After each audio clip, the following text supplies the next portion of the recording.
Hello everyone, welcome to MG classes. I am Priya Jaiswal.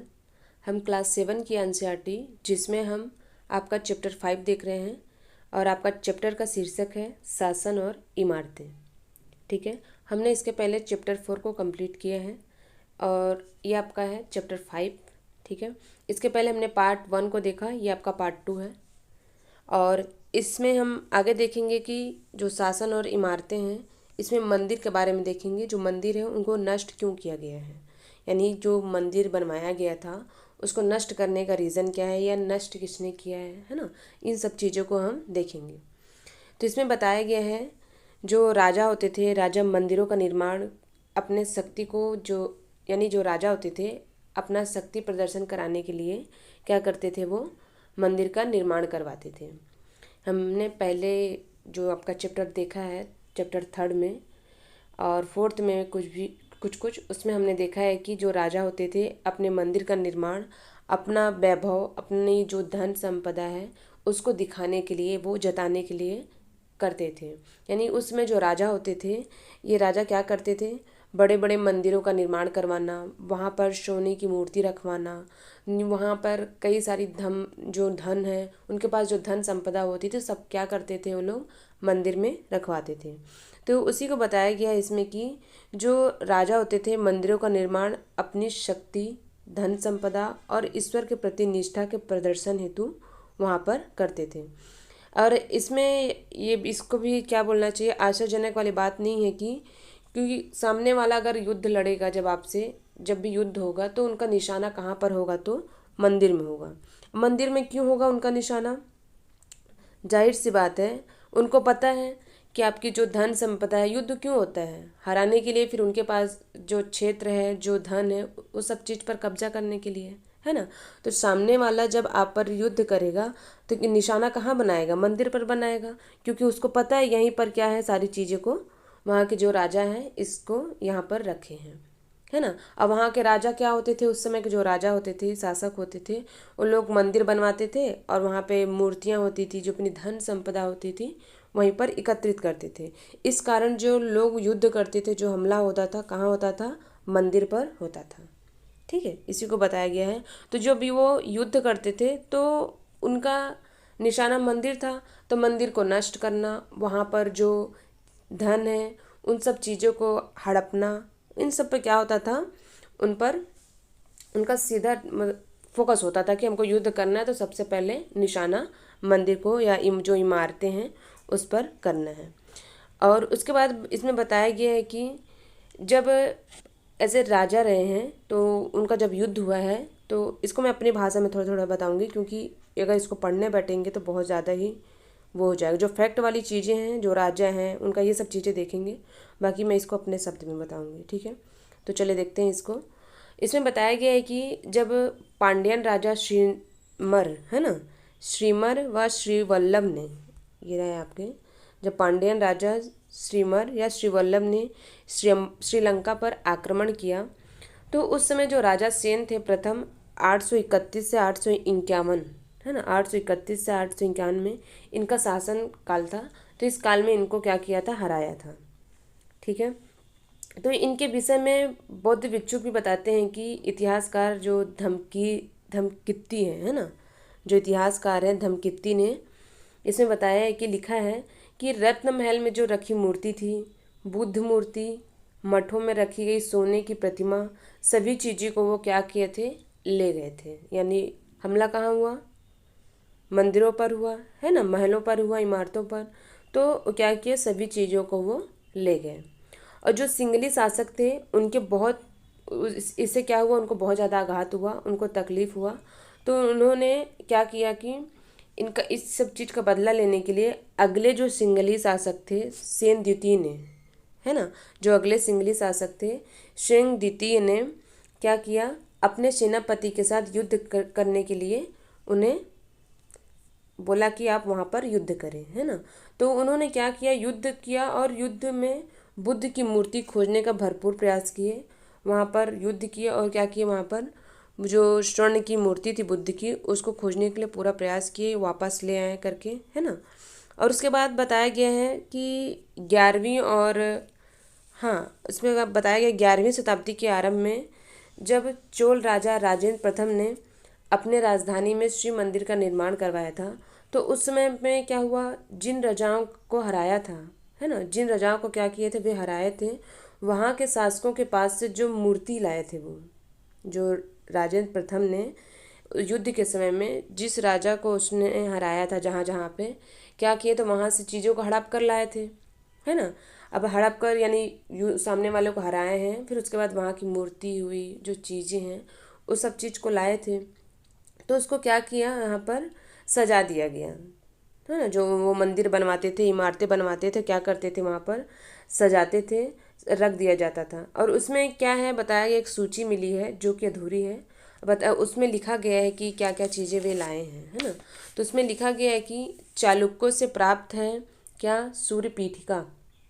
चालुक्यों से क्या मिला है, सूर्य पीठिका मिला है, और एक गणेश जी की मूर्ति है, और दुर्गा जी की कई मूर्तियां हैं जो मिली हैं। और उसके बाद मिला है उसमें चालुक्यों से एक नदी की मूर्ति मिली है ना।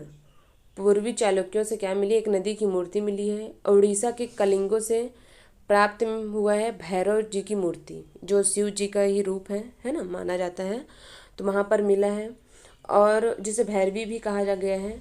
और बंगाल से मिला है पालो से काली जी की मूर्ति, है ना। बंगाल के पालो से क्या मिला है, काली जी की मूर्ति मिली है। तो ये सब चीज़ को क्या किए हैं वे, यहाँ पर वहाँ पर क्या किए, अपने जगह पर इसको सजा दिए हैं। ऐसे हर राजा करते थे कि जहाँ युद्ध करते थे वहाँ के चीज़ों को क्या कर, यहाँ पे जैसे यहाँ पर युद्ध किया, हमला किया एक राजा, तो यहाँ इनको हराए, परास्त किए, उसके बाद यहाँ से क्या किए, चीज़ों को अपनी जगह पर क्या करते थे, मंदिर हो या महल हो, वहाँ पर क्या करते थे, सब चीज़ों को सजाते थे यहाँ पर, ठीक है, उसको रखते थे। उसके बाद यहाँ पर बताया गया है गजनी के सुल्तान के बारे में। इसमें बताया गया है जो महमूद राजेंद्र प्रथम के समकालीन थे, ये भारत में अपने अभियानों के दौरान उसने पराजित राजाओं के मंदिर का क्या किया था, अपवित्र किया था। गजनी ने क्या किया था, जो भारत में उसने क्या किया था, अभियान के दौरान जो राजाओं के मंदिर हैं उसको क्या किया था, अपवित्र किया था, तथा उनके धन मूर्ति को भी लूट लिया।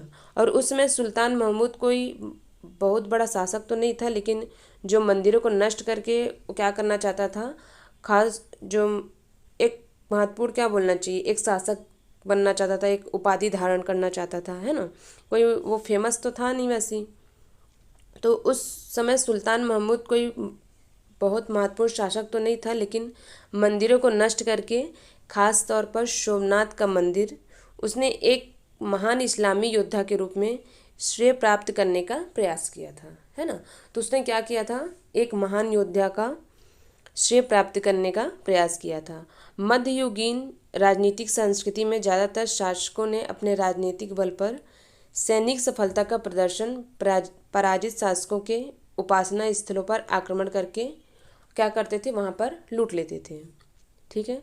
यानी उस समय के जो राजा थे, जो शासक थे, ठीक है, ये लोग क्या करते थे, एक दूसरे ऊपर युद्ध करके, एक दूसरे ऊपर क्या करते थे, युद्ध करके वहाँ के उनको हराते थे जब, तो वहाँ के चीज़ें जो होती थी उनको अपने एरिया में लाते थे, है ना। तो उसको क्या करते थे, सजाते थे। उसके बाद बताया गया है बाग के बारे में, जो बाग मकबरे तथा किले हैं, ठीक है। तो बाग क्या है, ये आपको बता देती हूँ मैं। बाग जैसे ऐसे हैं, जैसे ये यमुना नदी है ना, तो ये यमुना नदी के किनारे किनारे ऐसे बाग बनाया जाता था, ठीक, ऐसे ऐसे करके। ये बीच में नदी बह रही है, तो यहाँ पर क्या करते थे, बाग को बनाते थे ऐसे। यहाँ पे पेड़ पौधे या जो चीज़ें उनको लगानी है लगाते थे, ऐसे ही बनाया गया है।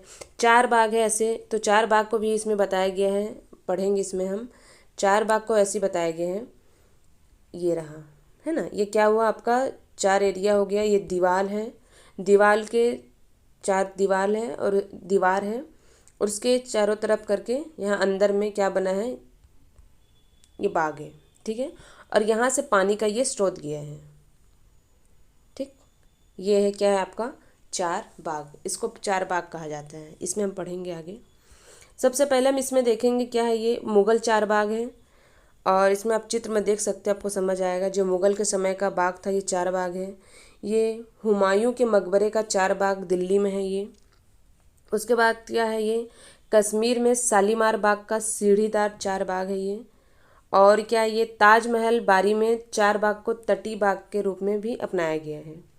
ठीक है, तो इसमें हम आगे देखेंगे बाग के बारे में। इसमें बताया गया है कि मुगलों के अधीन वास्तुकला और अधिक जटिल हो गई थी। जो मुगलों के समय में वहाँ पर वास्तुकला जो थी बहुत ज़्यादा जटिल हो गई थी। बाबर, हुमायूं, अकबर, जहांगीर और जो विशेष रूप से शाहजहां साहित्य कला और वास्तुकला में व्यक्तिगत वो लोग क्या करते थे, बहुत ज़्यादा इसमें इंटरेस्टेड होते थे, रुचि लेते थे। अपनी आत्मकथा में बाबर ने औपचारिक बागों की योजनाओं और उनके बनाने में अपनी रुचि का भी क्या किया, बहुत ज़्यादा वर्णन किया है। अक्सर ये बाग क्या होते थे, दीवारों से घिरे होते थे। ठीक है, ये देख सकते हो आप, ये क्या है, दीवार है। दीवार से क्या है, ये बाग घिरा हुआ है।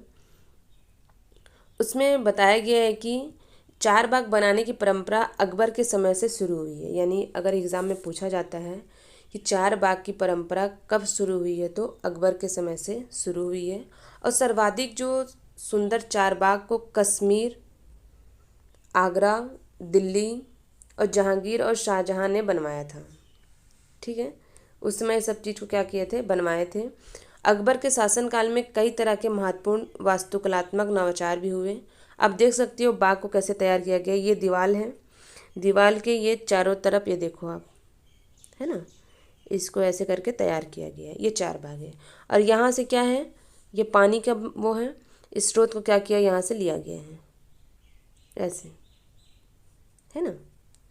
इसको आप देख सकते हैं, इसको क्या कहा गया है, चार बाग कहा गया है। तो इसमें बताया गया है अकबर के शासनकाल में कई तरह के महत्वपूर्ण वास्तुकलात्मक नवाचार हुए और इनकी प्रेरणा अकबर के वास्तु शिल्पलिपियों ने उसके मध्य एशियाई पूर्वज जो थे तैमूर, हमने पिछले चैप्टर में पढ़ा है तैमूर कौन थे, है ना। तो ये तैमूर कौन है, इनके वंशज हैं, है ना। तो वंशज है, ये तैमूर के मकबरों से ली गई है। ठीक है, यानी जो यहाँ पर देखोगे, जो मुसलमानों के या जो राजाओं थे उस समय, जो शासक थे, जो राजा थे, जो बड़ी बड़ी इमारतें बनवाते थे, वो कहीं ना कहीं से क्या होते थे, वो लोग उसको चुराते थे। वहाँ की जो चीज़ें थी, चुराना मतलब वहाँ के चीज़ों को क्या होते थे, वो लोग, उनको पसंद आती थी तो उस चीज़ों को वैसे लोग बनवाते थे, है ना, उसको यानी कॉपी करना बोलते हैं ना, वैसी था। तो इसमें भी वही बताया गया है कि इनकी प्रेरणा अकबर वास्तुशिल्पियों ने उसके मध्य एशियाई पूर्वज तैमूर के मकबरों से ली गई थी। यानी ये कहाँ से प्रेरित थे, तो तैमूर के मकबरों से। हुमायूं के मकबरों में सबसे पहली बार दिखने वाला केंद्रीय गुंबद जो था, जो कि बहुत ऊंचा होता था, और ऊंचा मेहराबदार, है ना, मेहराबदार जो प्रवेश द्वार है, मुगल वास्तुकला के महत्वपूर्ण रूप बन गए थे। यह मकबरा एक विशाल औपचारिक चार बाग के मध्य में स्थित था और इसका निर्माण 8 स्वर्गों अथवा हस्त विहिस्त की परंपरा में हुआ था। एक परंपरा है ये, 8 स्वर्गों अथवा हस्त विहिस्त की परंपरा में हुआ था, जिसमें एक केंद्रीय कक्ष 8 कमरों से घिरा होता था। इसमें इमारत का निर्माण लाल बलुआ पत्थर से हुआ था। इसको ध्यान देना है, जो इमारत का निर्माण हुआ है किस तरीके से हुआ था, मतलब क्या चीज़ों से बना है और किस कलर का है, तो लाल बलुआ पत्थर से बना है। तथा इसके किनारे में क्या है, सफ़ेद संगमरमर से बने थे ये, इसके जो किनारे थे, इसमें आप देख सकते हो, है ना। इसमें साइड में आपको बताया गया जो काबुल का चार बाग है, खाका को बताते, इसमें बताया गया कि जो बनाते समय बाबर की 1590 की एक चित्रकारी है, कैसे रास्तों पर एक दूसरे को काटती है, नहरें हैं, चार बाग की योजना, ये सब चीज़ों को क्या किया गया इसमें बताया गया है। उसके बाद है इसमें दिल्ली में दीवान ए आम में सिंहासन का छज्जा, इसका निर्माण 1648 में पूरा किया गया था। ठीक है, जो दीवान ए आम है, सिंहासन का छज्जा, इसका निर्माण 1648 में पूरा किया गया था। इसमें बताया गया, आप चित्र में देख सकते हो, है ना, ये रहा आपका चित्र में आप देख सकते हैं इसको किस तरीके से इसको बनाया गया है। ठीक है, तो इसमें बताया गया है शाहजहां के शासनकाल के दौरान मुगल वास्तुकला के विभिन्न तत्व एक विशाल सद्भावपूर्ण संश्लेषण में मिला दिए गए थे। और शाहजहाँ के जो शासनकाल में अनवरत निर्माण कार्य चलते रहे, विशेष रूप से आगरा और दिल्ली में। कहाँ पर चला है? तो आगरा और दिल्ली में सार्वजनिक और व्यक्तिगत सभा हेतु समारोह कक्ष बनाए गए थे, दीवाने खास और दीवाने ए आम, है ना। और यहाँ की जो योजना थी बहुत सावधानी से बनाई जाती थी। एक विशाल आंगन में स्थित दरबार चिहिल सुतून अथवा 40 खंभों के सभा भवन भी कहलाते थे। जो ये जगह था जो बनाया गया था, इसको क्या बोला जाता था? दरबार चिहिल सुतून अथवा 40 खंभों के सभा भवन भी कहलाते थे। और इसमें बताया गया है शाहजहाँ के जो सभा भवन थे विशेष रूप से मस्जिद से मिलते जुलते बनाए गए थे। ये भी कहीं ना कहीं से प्रेरित है ना। उनको जहाँ की चीज़ें पसंद आती थी, ये कहाँ से? मस्जिद से ये प्रेरित थे। तो उसके का क्या किए हैं? कॉपी किए हैं उसका, और उसके बाद वहाँ पर बनाया गया है। उसका सिंहासन जिस मंच पर रखा था उसे प्रायः किबला क्या है? हमने पिछले चैप्टर में पढ़ा है। नमाज के दौरान मुसलमानों के सामने की दिशा होती है ये, है ना। कहा जाता था क्योंकि जिस समय दरबार चलता था उस समय प्रत्येक व्यक्ति उस ओर ही मुँह करके बैठते थे कि जहाँ पर मतलब ऐसे उनको लगता था कि जो राजा होते थे पृथ्वी पर ईश्वर की प्रतिनिधि है ना, प्रतिनिधि था। तो उनका जो नमाज के दौरान मुसलमान के सामने की दिशा होती है, ठीक है, वहाँ पर वो बैठते हैं। उसके बाद बताया गया पितरादूरा। ये पितरादूरा क्या है? पितरादूरा एक बलुआ पत्थर पर रंगीन ठोस पत्थरों को दबाकर बनाए गए सुंदर तथा अलंकृत नमूने। यानी क्या करते थे? बलुआ पत्थर से रंगीन ठोस पत्थर को दबा करके एक सुंदर चित्र बनाया जाता था, ठीक है। जैसे कोई हाथी है, घोड़ा है, वीणा है, ये सारे चित्र को क्या किया जाता था? बनाया जाता था। वैसे ही इसमें बताया गया है शाहजहाँ ने दिल्ली के लाल किले के अपने नवनिर्मित दरबार में राजकीय न्याय और शाही दरबार की अंतर संबंध पर बहुत बल दिया और बादशाह के सिंहासन के पीछे पितरादूरा के जड़ाऊ काम की एक श्रृंखला बनाई गई थी। जो अभी हमने पढ़ा, जड़ाऊ क्या है? पितरादूरा, ठीक है। जड़ाऊ काम की एक श्रृंखला बनाई गई थी जिसमें पौराणिक यूनानी देवता आर्फियस को वीणा बजाते हुए चित्रित किया गया था। ऐसा माना जाता था कि जो आर्फियस का संगीत आक्रामक जानवरों को भी शांत कर सकता है और वे शांतिपूर्वक एक दूसरे के साथ रहने लगते थे। और शाहजहाँ के सार्वजनिक सभा भवन का निर्माण यह भी सूचित करता था कि न्याय करते समय राजा ऊंचे और निम्न सभी प्रकार के लोगों के साथ समान व्यवहार करेगा और सभी सद्भाव के साथ ही वहाँ पर रहेंगे। इसके बाद बताया गया इसमें शासन के आरंभिक वर्षों में शाहजहाँ की राजधानी क्या थी? आगरा थी। और इस शहर में विशिष्ट वर्गों ने अपने घरों का निर्माण यमुना नदी के तटों पर करवाया था। जो वहाँ पे उस समय क्या जो अपने घरों का निर्माण करवाए थे, कहाँ पर करवाए थे? तो यमुना नदी के तटों पर करवाए थे, ठीक है। और इसमें बताया गया है कि इनका निर्माण 4 बाग की रचना के ही समान औपचारिक बागों के बीच में हुआ है। यानी जैसे ये यमुना नदी है, इसके ऐसे ऐसे साइड साइड में क्या किया गया है? 4 बाग बनवाए गए हैं, ठीक है। और इसमें बताया गया है कि जिन्हें इतिहासकार के नदी तट बाग कहते हैं। इस तरह के बाग में निवास स्थान 4 बाग के बीच स्थित न होकर नदी तटों के पास बाग में बिल्कुल किनारे पर होते थे। यानी इसमें बताया गया है निवास स्थान जो थे 4 बाग के बीच में स्थित ना होकर के जो नदी और जो तट होते थे बिल्कुल उनके किनारे होते थे। जैसे मैं अभी आपको बताई इस तरीके से, ये यमुना नदी है ना, कोई नदी है यहाँ पर देख लो ऐसे। तो यहाँ पर क्या किया जाता था? बाग को ऐसे बनाया जाता था, ठीक।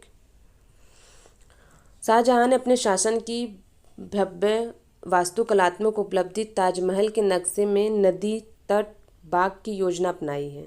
क्या क्या अपनाया है इसमें? तो नदी तट बाग की योजना अपनाई है। अगर आप जाकर देखे हो तो ठीक, नहीं देखे हो तो आप चित्र में देख सकते हो, है ना। यहाँ पे देखो किस तरीके से बनवाया गया है। उसके बाद इसमें बताया गया है कि यहाँ सफ़ेद संगमरमर का मकबरा नदी तट के एक चबूतरे पर तथा बाग इसके दक्षिण में बनवाया गया था।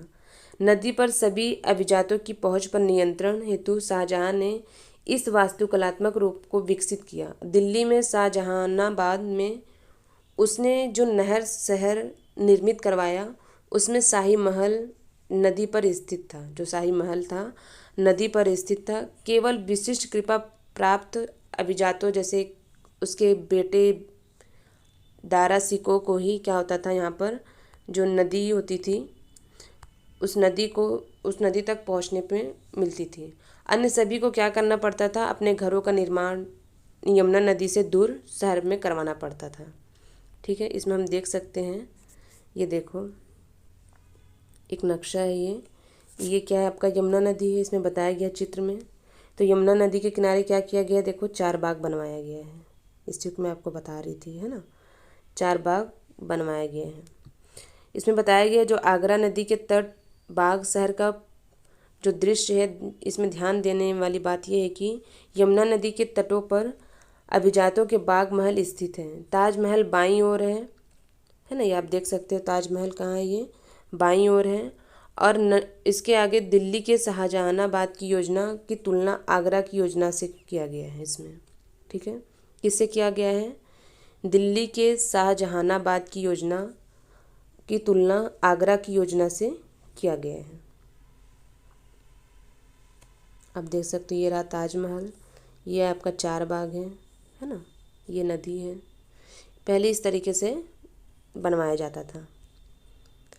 उसके बाद क्या है इसमें देखो, आगे हम देखेंगे क्षेत्र व साम्राज्य है। उस समय जो क्षेत्र थे, साम्राज्य जो होते थे, यानी जो इमारतें थी जो बनवाई जाती थी, इसमें वही सब चीज़ें बताया गया है कि कहीं ना कहीं से वो प्रेरित होते थे और उसी के मतलब उसी का रूप यहाँ पर जो उनको पसंद आता था उसको यहाँ पर क्या करते थे, वो बनवाते थे। ठीक है, आगे हम देखेंगे इसमें क्षेत्र व साम्राज्य। इसमें बताया गया है 8वीं व 18वीं शताब्दी के बीच जब निर्माण संबंधी गतिविधियों में बढ़ोतरी हुई तो विभिन्न क्षेत्रों के बीच विचारों का भी पर्याप्त आदान प्रदान हुआ है। ठीक है, इसमें क्या हुआ है, एक क्षेत्र की परंपराएं दूसरे क्षेत्र द्वारा अपनाई गई, यानी जो एक क्षेत्र की परंपरा होती थी, जो रीति रिवाज होते थे, वो दूसरे क्षेत्र में क्या किए गए, अपनाए गए। उदाहरण के लिए जैसे इसमें बताया गया है विजयनगर में राजाओं की गजसलाओं पर बीजापुर और गोलकुंडा जैसी आसपास की सल्तनतों की वास्तुकलात्मक शैलियों का क्या हुआ है, इसमें बहुत ज़्यादा प्रभाव पड़ा है। और इसमें आप देख सकते हो कि मथुरा के निकट स्थित वृंदावन में बने मंदिरों की वास्तुकलात्मक शैली फतेहपुर की सीकरी के मुगल महलों से बहुत ज़्यादा मिलती जुलती है। यानी जो बताया गया इसमें जो वृंदावन में बने मंदिर हैं, जो वहाँ पे मंदिर बनाया गया है, कहाँ पर, वृंदावन में, ये कहाँ के शैली, जो शैली है कहाँ से मिली जुली है, तो फतेहपुर सीकरी के मुगल महलों से बहुत ज़्यादा मिलती जुलती है। ओके, और विशाल साम्राज्यों के निर्माण ने विभिन्न क्षेत्रों को उनके शासन के अधीन ला दिया और इसके कलात्मक रूपों व वास्तुकलात्मक शैलियों के इसमें मदद मिली है। ठीक है, यानी चीज़ों को बनाने में जो चीज़ें अच्छी लगती थी, इस चीज़ को वहाँ पर, उस चीज़ को वहाँ पर क्या करते थे, अपने अपने एरिया में राजा बनवाते थे। इसमें बताया गया है वृंदावन में गोविंद देव के मंदिर का अंदरूनी जो भाग है, 1590 में इस मंदिर का निर्माण लाल बलुआ पत्थर से हुआ था। ठीक है, और इसमें बताया गया है मेहराबों पर ध्यान देना है कि जिनसे इसकी ऊंची भीतरी छत का निर्माण किया गया था। और वास्तुकला की यह शैली उत्तरी पूर्वी ईरान, खुरासान से आई है और फतेहपुर सीकरी में इसका प्रयोग किया गया था। ये भी कहीं ना कहीं से लिया गया है। ठीक है, और इसके बाद बताया गया जो मुगल शासक थे अपने भवनों का निर्माण क्षेत्रीय वास्तुकलात्मक शैली अपनाने में विशेष रूप से दक्ष थे, है ना। उदाहरण के लिए जैसे आप बंगाल में स्थानीय शासकों ने छप्पर की झोपड़ी के समान दिखने वाली छत का निर्माण करवाया था। किसने, बंगाल में स्थानीय शासकों ने बनवाया था। किस तरीके से, छप्पर की झोपड़ी के समान दिखने वाली छत का निर्माण करवाया था। तो यह चीज़ किसको पसंद आया, तो मुगलों को पसंद आया। तो मुगलों का यह बांग्ला गुंबद इतना पसंद आया कि उन्होंने अपनी वास्तुकला में इसका प्रयोग किया है। ठीक है, अन्य क्षेत्रों का प्रभाव भी स्पष्ट था। अकबर की राजधानी फतेहपुर सीकरी की कई इमारतें व गुजरात व मालवा की वास्तुकलात्मक शैलियों का प्रभाव दिखाई देता है। यानी जो जगह है, हर जगह जो चीज़ें बनाई गई हैं, कहीं ना कहीं जहाँ चीज़ें उनके अच्छी लगी हैं उनको उन्होंने बनवाया है। उसके बाद बताया गया है 18वीं शताब्दी से मुग़ल शासकों की सत्ता क्या हुई, धीरे धीरे ढलती गई और ढलने के बाद उनके जो आश्रय में विकसित वास्तुकलात्मक शैली निरंतर प्रयोग में रही, है ना। धीरे धीरे जब उनका शासन कमज़ोर होते गया, है ना, कमज़ोर होते गया, ख़त्म होते गया, तो उस समय क्या हुआ, जो उनकी शैली है वो निरंतर लोग क्या करते थे, उनको जो अच्छी लगती थी, जो राजा होते थे, शासक होते थे, वो लोग अपनाने लगे थे। अन्य शासकों ने जब भी स्वयं के राज्य स्थापित करने का प्रयास किए तो यह शैली अपनाई है। ठीक है। उसके बाद इसमें बताया गया है फतेहपुर सीकरी के जोधाबाई महल में छत के विस्तार को संभालते अलंकृत स्तंभ तथा ये गुजरात के क्षेत्र की वास्तुकलात्मक परंपराओं से प्रभावित हैं। ठीक है। जो फतेहपुर के सीकरी जोधाबाई महल का छत है, ये कहाँ से प्रेरित है, तो गुजरात क्षेत्र की वास्तुकलात्मक परंपराओं से वहाँ से प्रभावित है। ठीक। आगे बताया गया है आसमान छूते चर्च। जो उस समय के चर्च होते थे, आसमान को छूते बनाए जाते थे, यानी बहुत ऊंचा बनाया जाता था। इसमें बताया गया है कि जो 12वीं शताब्दी से इसमें फ्रांस में आरंभिक भवनों की तुलना में अधिक ऊंचे व हल्के चर्चों के निर्माण के प्रयास शुरू हुए थे। वास्तुकला की यह शैली गोथिक नाम से जानी जाती थी। जो यह शैली थी किस नाम से जानी जाती थी, तो गोथिक। इसको ध्यान देना है, आपको पूछ सकता है गोथिक शैली का इस्तेमाल कहाँ हुआ है या गोथिक शैली क्या है। ठीक है। तो इस शैली की विशेषता क्या थी, इसमें नुकीले ऊंचे मेहराब, रंगीन कांच का प्रयोग होता था। ठीक है। गोथिक शैली का क्या क्या था प्रयोग, इसमें आप देख सकते हो, नुकीली ऊंचे मेहराब, रंगीन कांच का प्रयोग जिसमें प्रायः बाइबिल से लिए गए दृश्यों का चित्रण है, तथा उड़ते हुए पुश्ते, दूर से ही दिखने वाली ऊंची मीनार और घंटी वाले बुर्ज बाद में चर्च से जुड़े हैं। जो घंटी वाले बुर्ज हैं ये क्या हुए हैं, बाद में चर्च से जुड़े हैं। ठीक है। और इसमें बताया गया है इस वास्तुकलात्मक शैली के सर्वोत्कृष्ट ज्ञात उदाहरणों में से एक पेरिस का नाइट्रेडम चर्च है। इसमें जो वास्तुकलात्मक शैली है, इससे जो प्रेरित हुए हैं, इसमें क्या है, पेरिस का एक नाट्रेडम चर्च है जो 12वीं और 13वीं शताब्दियों के कई दशकों में इसका निर्माण हुआ है। कहाँ का चर्च है, तो ये पेरिस के नाइट्रेडम चर्च है, नाट्रेडम है, सॉरी, ओके, पेरिस का नाट्रेडम चर्च है जो 12वीं और 13वीं शताब्दियों के कई दशकों में इसका निर्माण हुआ है। इसको आप ध्यान देंगे, ये चित्र है ना, काफ़ी ज़्यादा ऊंचा ये क्या है, आपका चर्च है जिसको बनवाया गया है। इसको क्या बोला जाता है, घंटी वाले बुर्ज भी बोला जाता है। ठीक है। आगे हम देखेंगे इसमें ये क्वेश्चन है जिसको हम पढ़े हैं, जो चैप्टर में वही सब क्वेश्चन इसमें दिया गया है। आप क्या करोगे, क्वेश्चन को बनाओगे और जो डाउट होगा आप पूछोगे। ठीक है। पितरादूरा क्या है, हमने पढ़ा है। जो अकबर के पीछे जो सिंहासन होता था वहाँ बैठते थे तो क्या करते थे, उसको बनाया जाता था, उभरी हुई जो चित्र होते थे उसको बनाया जाता था। उसके बाद शिखर से आपका क्या तात्पर्य है, एक मुगल चारबाग की क्या खास विशेषताएं होती थी, है ना। जो चारबाग होती थी उसकी विशेषताएं क्या थी, और जाहिर सी बात है वहाँ पे दीवार होता था। उसके बाद जो नदी होती थी, नदी के आसपास में सारी चीज़ों को बनवाई जाती थी, है ना। तो ये सब चीज़ों को आप पढ़े हुए हो, ये सब आप अच्छे से देखेंगे, जो डाउट होगा आप पूछ सकते हैं। ठीक है। हम अगले चैप्टर में देखेंगे चैप्टर 6, आपका चैप्टर 5 कंप्लीट हुआ। Okay, thank you.